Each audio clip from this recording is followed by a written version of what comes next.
enough of that first pick because we have 7, not 1, but 7 Mizzou players that could make an immediate impact in the NFL. I'm going to go ahead and kick it off with the first one. A high riser during the Senior Bowl workouts and during the Senior Bowl game, the cornerback from Missouri, Ennis Rakestraw Jr. He was a 3-star recruit out of high school, but really over the last year and a half has become one of the best lockdown corners in the SEC, has really, especially this year, just not really been thrown at for as much as you would expect an SEC corner with all those offensive talents. And yet, really, it seemed like offensive minds really just went out of their way to avoid that side of the field and Ennis Rakestraw at times. That bodes well because mix that in with, the questions. And then, of course, he goes to that Senior Bowl and just impresses scouts. That's where you really want to start to make your name. And he does. It seems like he is going to be one of those high risers. Was looking at like a midday 2 draft pick before the Senior Bowl. Now I've seen him as high as 23 on some people's lists. Yes, I struggle because, in the last year and a half, we just haven't seen him in game time action defending a whole lot of passes. He's been in great coverage when we've seen him. It has shown the ability to maybe play too low and get beat over top, yet those things are more of a team issue than anything. And my evaluation of Ennis Rakestraw versus the rest of this cornerback is just how talented these cornerbacks are. There's about 5 that are supposed to go before even Ennis Rakestraw Jr. with the 2 from Alabama, including Kool-Aid McKinstry, Kamari Lassiter from UGA, and Cooper DeJean White from Iowa, cornerback. That would be exciting. Supposed to be taken in the very first round. It's hard for me to see exactly where Ennis lies in that group that I just mentioned, and if he lies in that group, or is he that second tier that'll go in that later first round.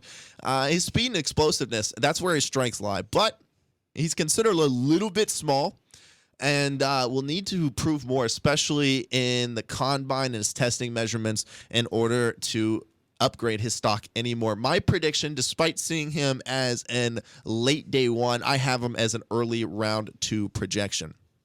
That moves us on to the second one on our list, but possibly my favorite, defensive end Darius Robinson. And this is because I see people as really having him underrated.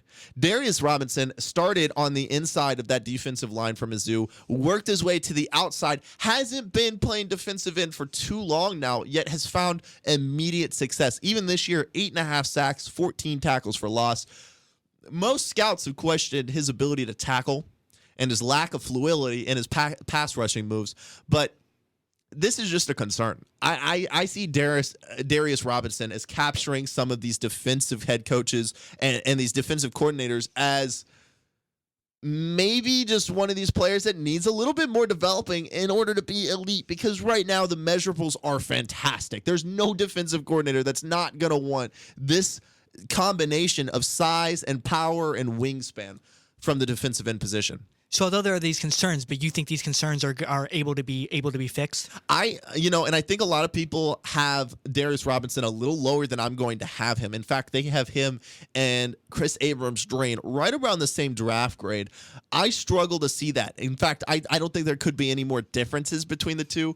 I think Darius Robinson could leak his way into that first round, whether it be super late, I would think so, but I think he could go all over that second round. I have a prediction for a mid-second round pick, and I think that's an absolute steal at any position for the draft. All that Darius Robinson needs is just a technician to work with him constantly. That's what they do at the NFL. They perfect NFL rushing pass moves. I mean, they do pass rushing camps, just the players. I mean, this is exactly, they treat it like a real business. I think once Darius Robinson gets in the business, he is going to find his roots there quickly and become spectacular for whatever team drafts him.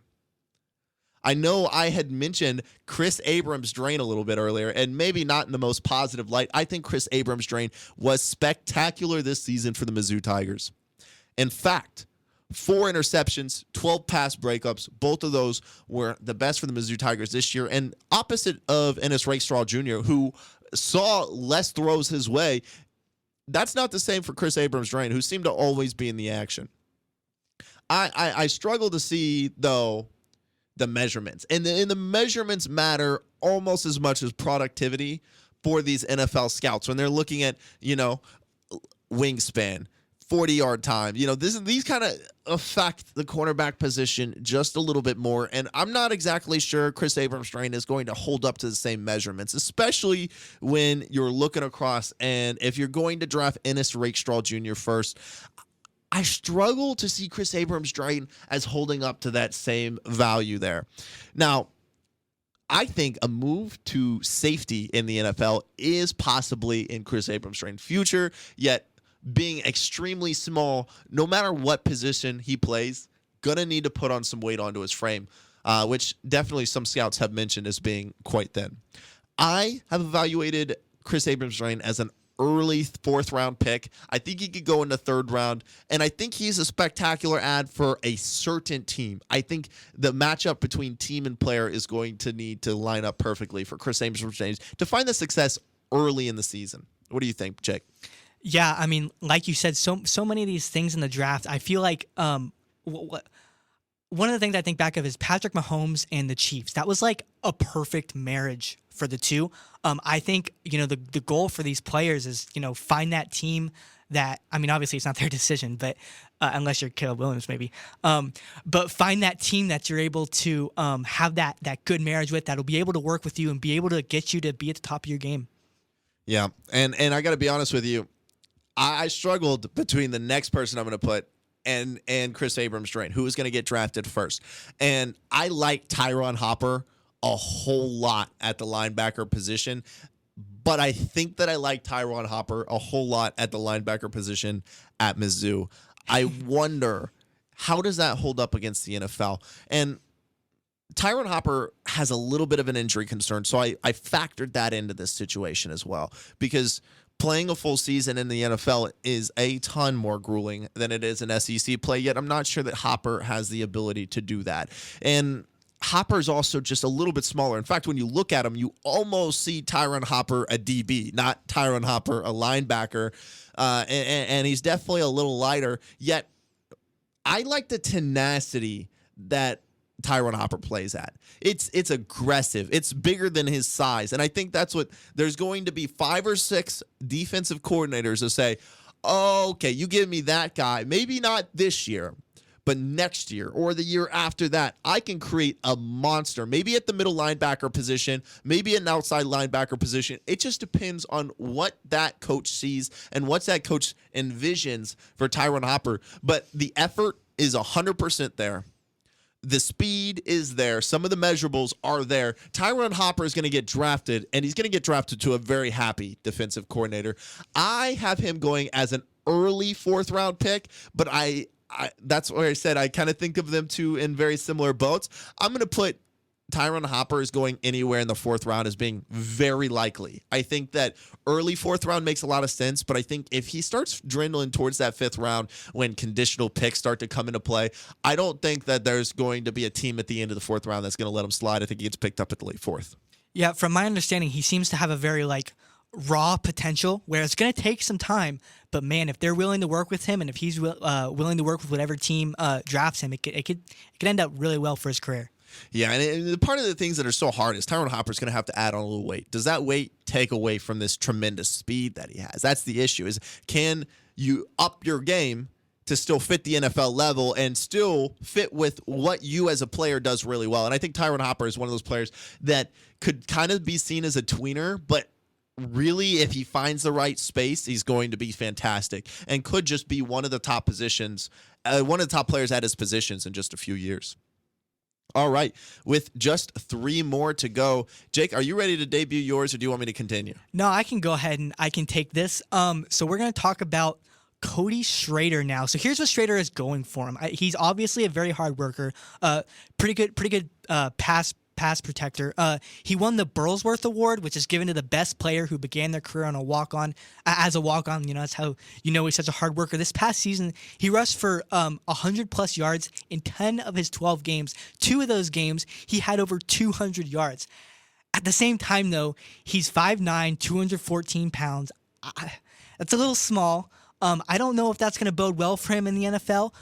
He's already 24. I think that's a little old for a prospect. But another positive is I feel like when he runs and he gets going, maybe not at the start, but once he's running a little bit, he kind of gains speed. So I think he definitely has that going for him. I don't know exactly what team will be a great fit for him, but I see kind of the middle to late 6th round. I think he could be a pretty solid backup, at least at the beginning of his career. Yeah, and Cody Schrader, obviously the feel-good story of Mizzou football this year, and what a story. Mizzou football was like this dark horse magic team in itself, and for that to be led by Cody Schrader, a walk-on going to Truman State, goes in-state transfer to Mizzou, just makes the largest impact on the biggest stage, and I think that's what catches scouts the most, is everywhere that this guy's gone, he's improved the organization. That's something that the scouts are definitely going to look at. Yet, when you talk about the measurables, they don't exactly line up with NFL running backs, especially when you talk about the combination of speed and power. I'm just not sure that is there for Cody Schrader. I do see Cody Schrader as a great – I think he's got great eyes. I think he has great vision and great feel for a pocket. But what NFL team is going to get him in the first 4 rounds? I just don't see it. I see a 5th, maybe a late 5th or 6th round, just as you do. It's kind of a team that says, hey, maybe we just want to add a running back that's going to be consistent, hardworking, that can do everything, that, is maybe just a backup. If you think about that, even for the Dallas Cowboys, that's kind of a great matchup where you have a Pollard who's spectacular, he's explosive, and then you give it to a guy 10 times who's going to do the right thing with the football, and if it's a pass protection, he's going to pass protect. As long as he can do that at the NFL level, I think he could find a spot on a roster. All right, with just 2 more to go, we got J.C. Carley's safety. Now, led the Mizzou Tigers in total tackles last season. Great size, length, and wingspan. That is a combination that these scouts are just going to eat up. Yet, I've seen a lot of questions about play recognition, route combination recognition.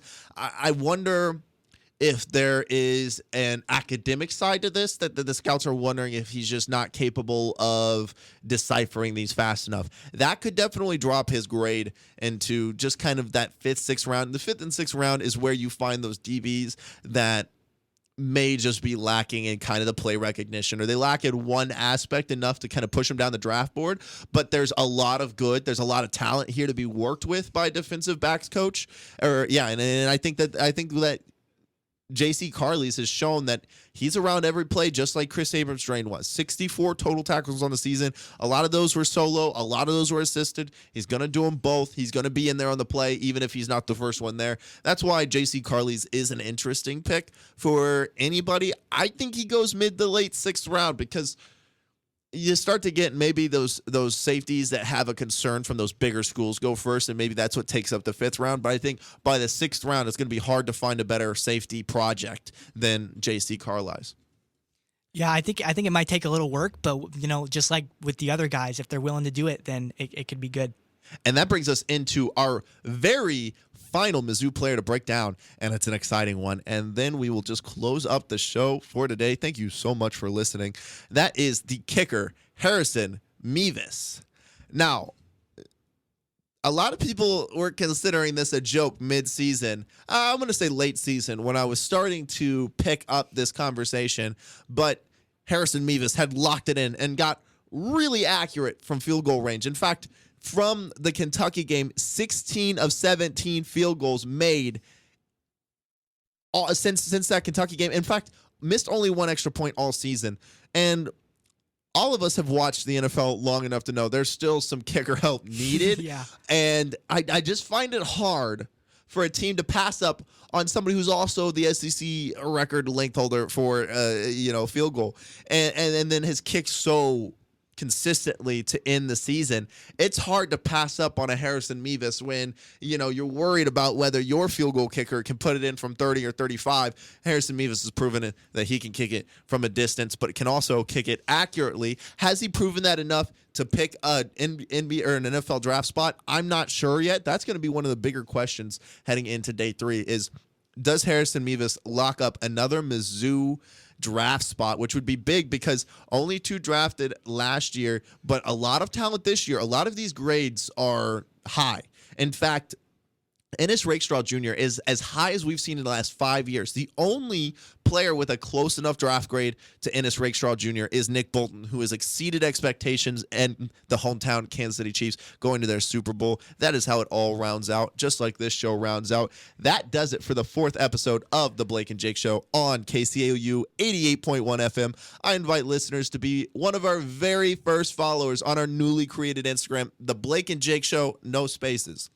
If you caught part of the show, but not the whole show, or maybe you just want to hear the whole show over again, check us out on Spotify or YouTube at The Blake and Jake Show. It's been an absolute pleasure. And we hope to see you for another episode of The Blake and Jake Show at 2 p.m. next Wednesday on KCOU 88.1 FM. Thank you for listening.